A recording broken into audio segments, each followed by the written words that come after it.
Baik, setelah kemarin kita sudah bicara tentang bagaimana memotret dengan memperhatikan komposisi, ya masih ingat ya komposisi? Kemarin kalian sudah membuat tugas foto dengan memperhatikan komposisi warna, ya. Kemudian tugasnya selain komposisi warna adalah komposisi 2/3, ya. Kemudian komposisi tekstur dan komposisi refleksi. Apa? Refleksi, Pak. Refleksi. Ya. Semua hasilnya bagus-bagus semua. Ya. Kemudian di video jadul kemarin juga kalian sudah banyak belajar, juga sudah disinggung tentang depth of field. Ya. Kita akan lihat apa itu depth of field atau biasa disingkat DOF, ya, depth of field atau DOF, ya. Jadi yang dimaksud dengan DOF di sini ya adalah salah satu prinsip dasar fotografi yang berhubungan dengan fokus. Jadi pengaturan fokus dalam kegiatan fotografi ini amat menentukan. Karena apa? Karena akan terlihat apa yang menjadi pokok pembicaraan di dalam sebuah foto kita. Ya.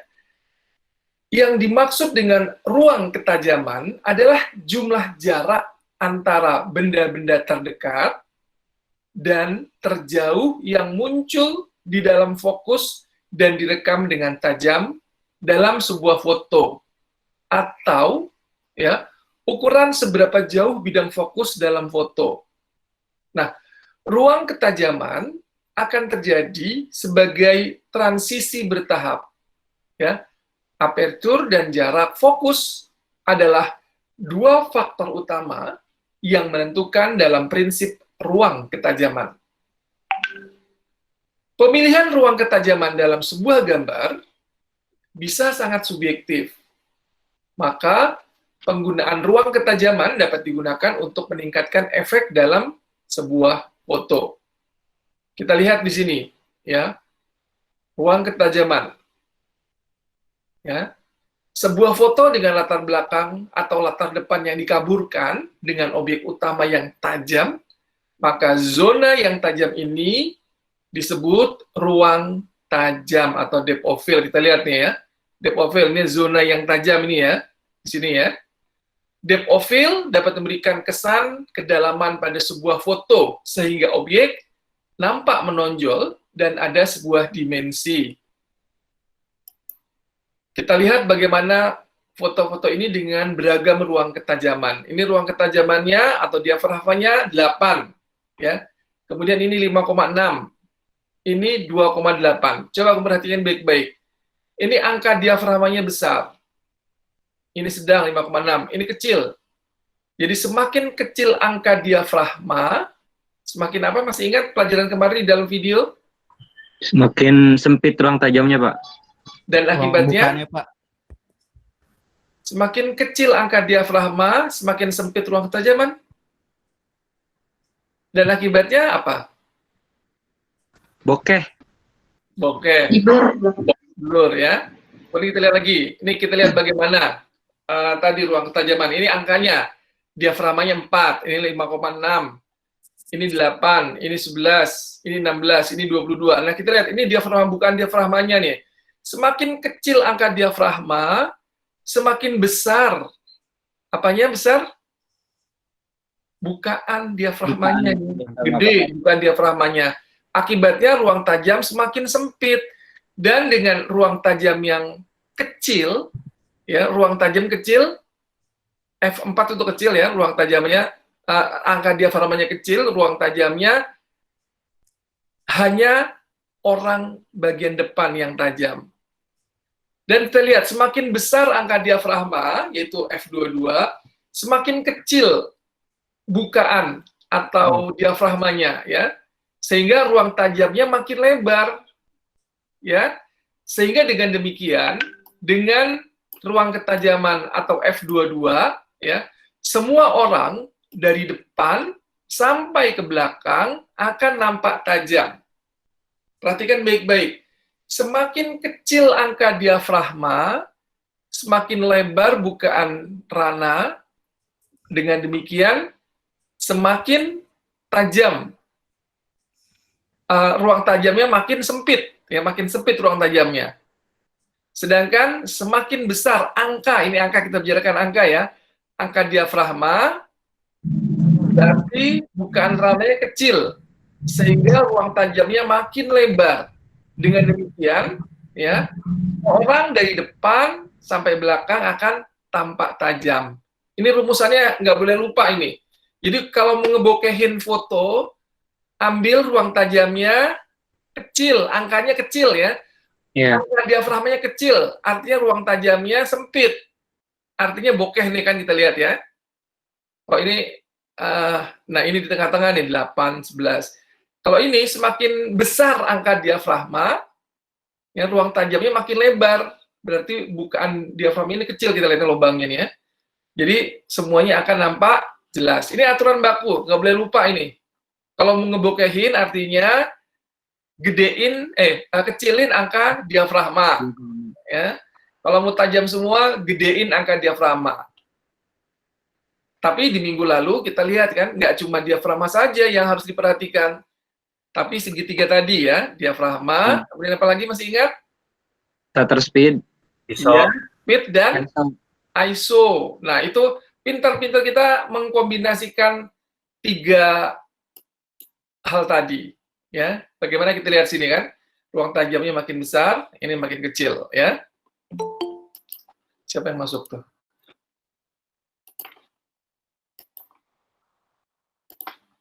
Kalau masuk ini mesti dikecilin, jadi agak mengganggu soalnya.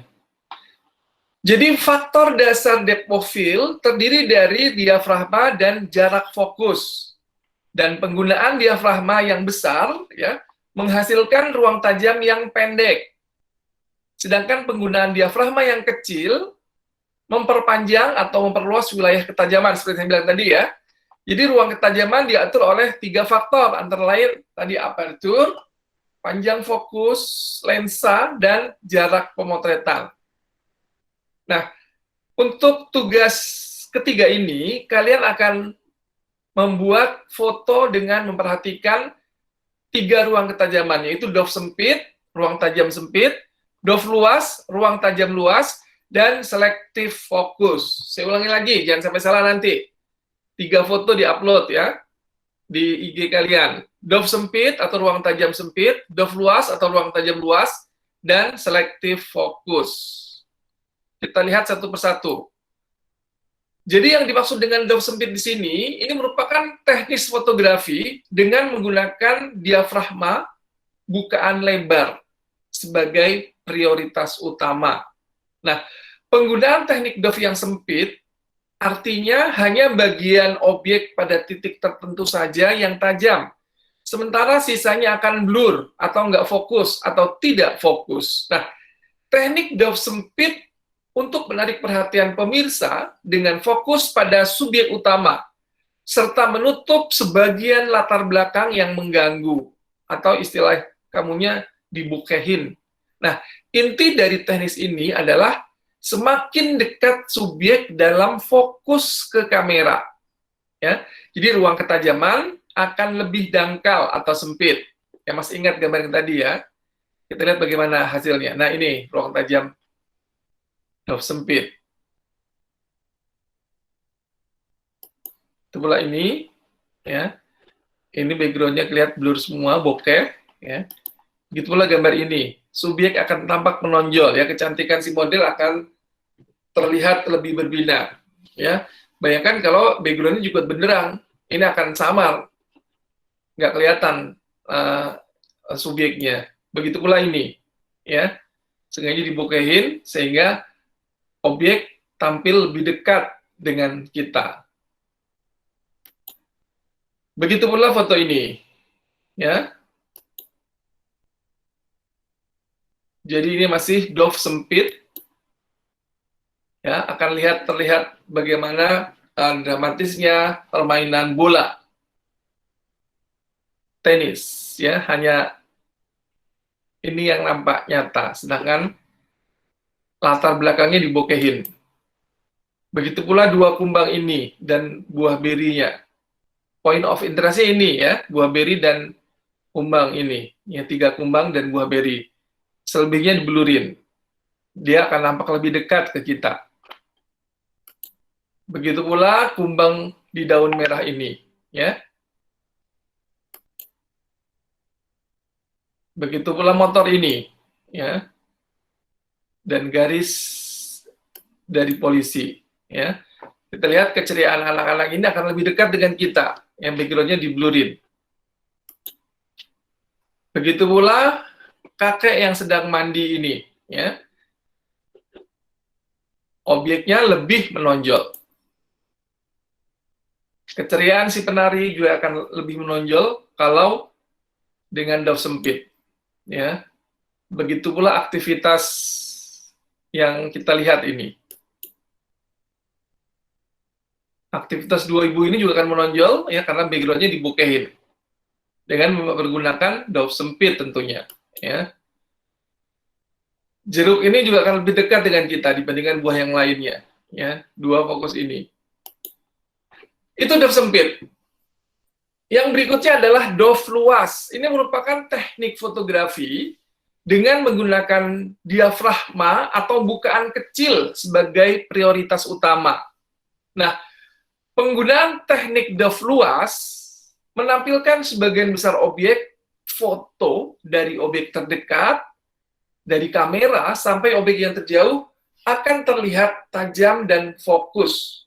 Nah, penggunaan aperture atau diafragma yang lebih kecil ini akan mencapai kedalaman maksimum untuk memastikan semua elemen ada dalam fokus. Kita lihat contoh-contohnya dari daf luas. Semuanya nampak fokus. Foto ini juga semuanya nampak fokus, keindahan alam terekam, ya. Begitu pula keindahan alam di pinggiran danau ini. Semua terekam dengan baik dengan menggunakan daf yang kita bicarakan tadi, ya. Ya, semua nampak fokus dari seluruh bingkai foto kita, dari depan sampai belakang. Ya, persawahan ini juga akan lebih jelas, ya, nampak semuanya fokus.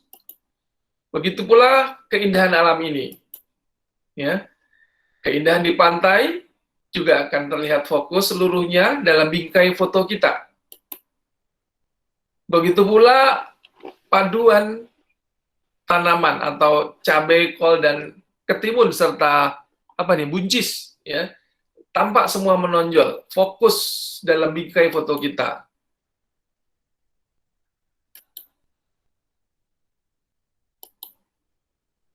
Ya, tempat oleh-oleh nampak lebih menonjol, keseluruhannya fokus.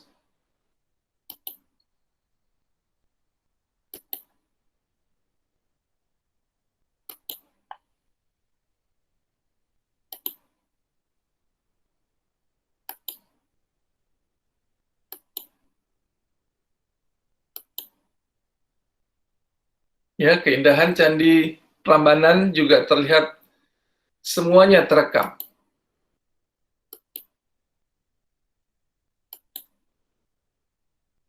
Nah, itu tadi daf luas. Yang ketiga adalah selektif fokus. Ini merupakan teknik fotografi dengan menggunakan diafragma atau bukaan lebar sebagai prioritas utamanya. Nah, dalam teknik ini, fokus objek dipilih pada area tengah objek atau middle group dengan mengabaikan foreground dan background-nya. Teknik selektif fokus untuk menarik perhatian pemirsa dengan fokus pada subjek utama, serta mengaburkan latar depan dan latar belakang, agar terjadi dimensi pada foto kita. Nah, inti dari teknik ini adalah memotret objek yang bertumpuk agar tercapai dimensi pada foto kita. Bagaimana selektif fokus? Kita lihat gambaran foto berikut ini.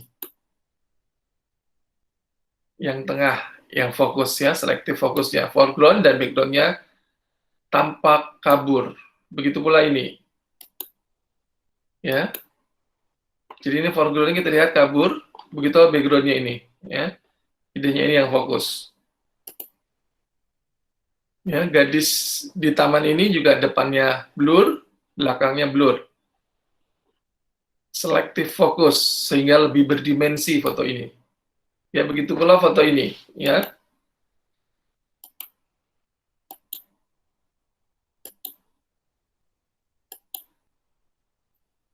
tampak lebih berdimensi foto ini dengan selective focus. Dan ini kita lihat juga dengan selective focus, dengan foreground yang dikaburkan, kita lihat yang depan, dan yang belakang sama-sama stroberinya, hanya 2 stroberi ini yang menonjol, sehingga terlihat dimensinya yang lebih menonjol.